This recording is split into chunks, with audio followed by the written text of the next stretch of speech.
Okay, all you train lovers, I got one done, one more to go. So let's speed it up a little bit and get going.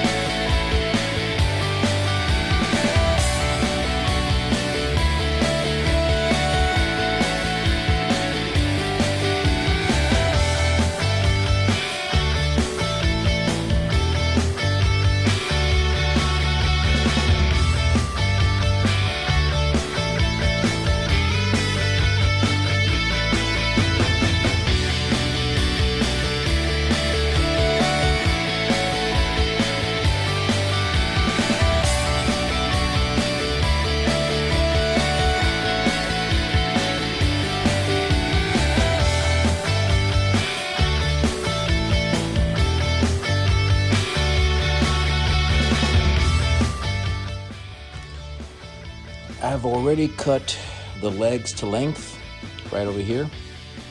Okay, I got them set up, anchored down with a C-clamp. That way they don't move around when I try to drill or screw the screw into it. And I made them all the same length to match this table over here. This is what's gonna go in between two 4x8 sheets, and then I'm gonna have the bridge going across the middle right there. So you'll see it when I get done.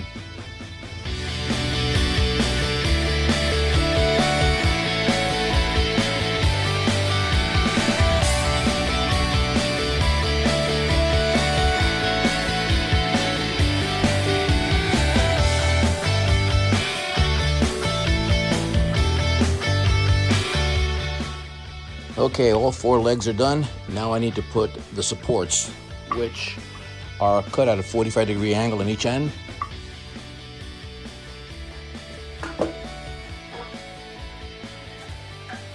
Something like this, and something like that.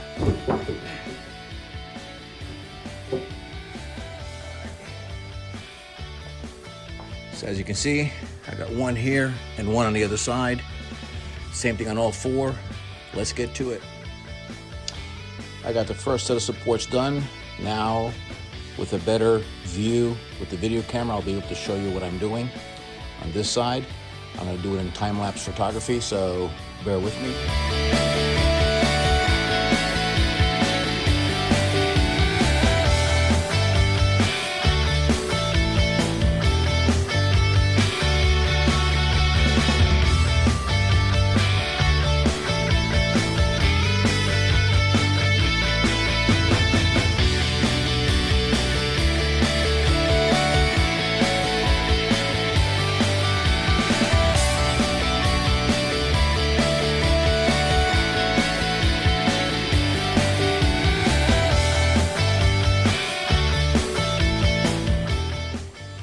Okay, all four legs are done on one table. There's another table underneath that needs to be done as well, so we'll come to that one later.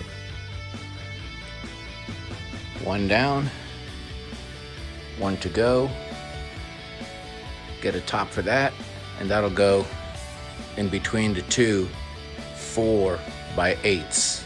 So I'm gonna have a 4x8 on the left, 4 foot by 30, 4 foot by 8 over here. And I should be done today, at least with the build.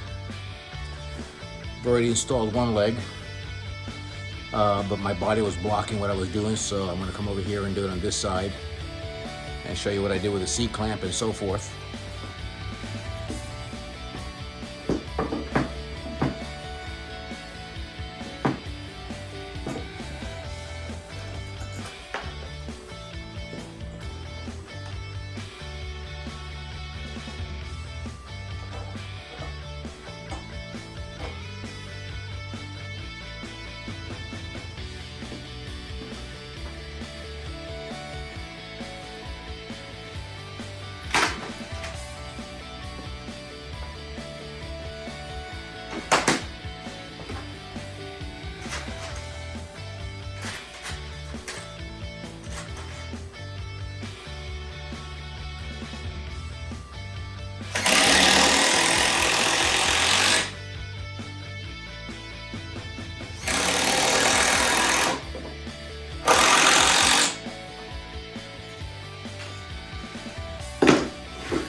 leg supports, or AKA gussets.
I like to do is pre-drill a hole so I don't split the wood.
Two down and two to go. Alrighty, let's do the next one.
Rock solid.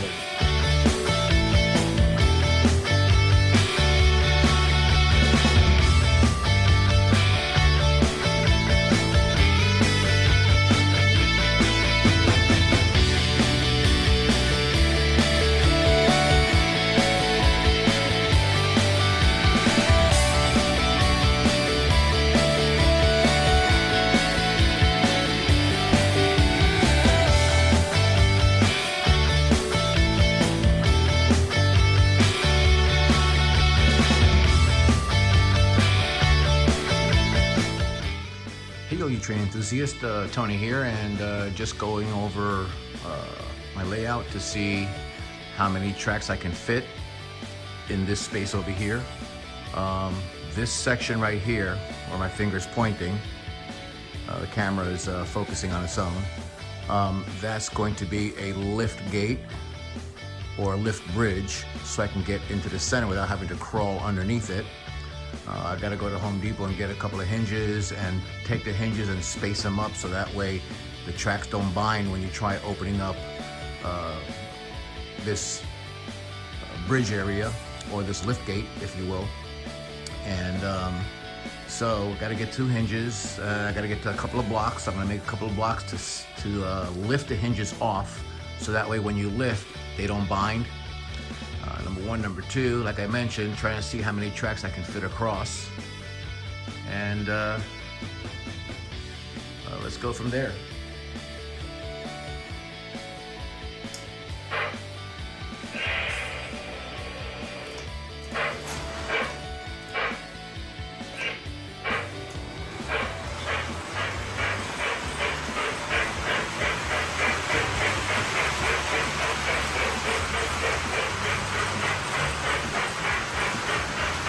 Of course, it's going to slow down on that end. It's farthest away from the transformer. There are the wires right there. I'm also using a CW80, which doesn't have enough power for this size of a track and that particular locomotive. That's 1990 700E Hudson.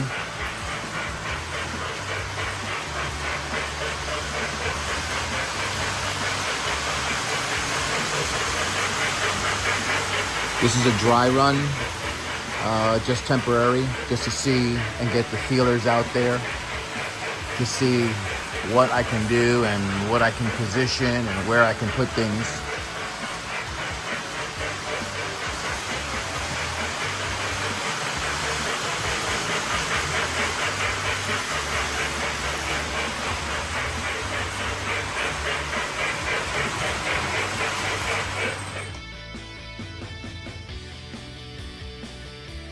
So, not too shabby.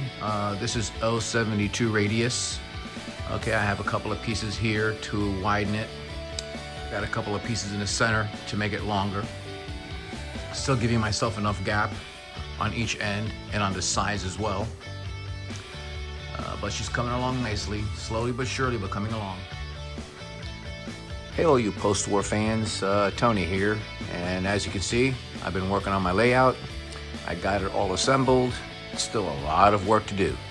This is a dry run, or just a temporary test run to make sure that things are okay. I want to see how many tracks I can fit, or how many loops I can fit within this area, including switches and so forth. There will be an elevated level, maybe 2, maybe 3 elevated levels, and 8 foot by 12 foot. So I'm using my 1953-54 Berkshire 736. It has a wrong tender. I purchased this from the eBay seller by the name of Trains with a Z at the end, and I'm pretty happy with it. When she arrived, I put her on a track just to make sure she was working. She did about 6 or 7 laps, maybe 8 laps, don't remember exactly. She stopped and did not want to run at all. So, of course, all these trains need is some TLC. So I took it apart, new brushes, oiled, cleaned the commutator, lubricated all the gears, all the axles, all the wheels, redid the motor on the whistle as well, on the tender, and let's take her for a spin. I'm using a CW80 for now. Down in there in the cubby holes, I have my ZW and KWs. This is just a temporary field.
I'm actually impressed after the lubrication and maintenance. I'm using a CW80 on an 072 radius. So the track is 11 foot 5 inches by 7 foot and change. And she's running as fast as she can, which is pretty darn fast. Using a CW80, not losing much speed at all the way around the track. I'm pretty impressed with this engine. All I need to do is get the proper tender, but the tender works. She sounds great. But anyway, here's the progress of the layout. A lot of work still needs to be done. Hope you enjoy. One more thing I forgot to mention. This section over here is going to be a lift gate. I'm going to add some hinges to this side over here. That way I can take this part and lift it up so I can have access to the center area without having to crawl underneath. So there will be a handle, hinges, that way this can come up. And I have to space the hinges off the layout. In other words, elevate them with a block. So that way when you open the lift gate, the track doesn't bind to the other track on this side.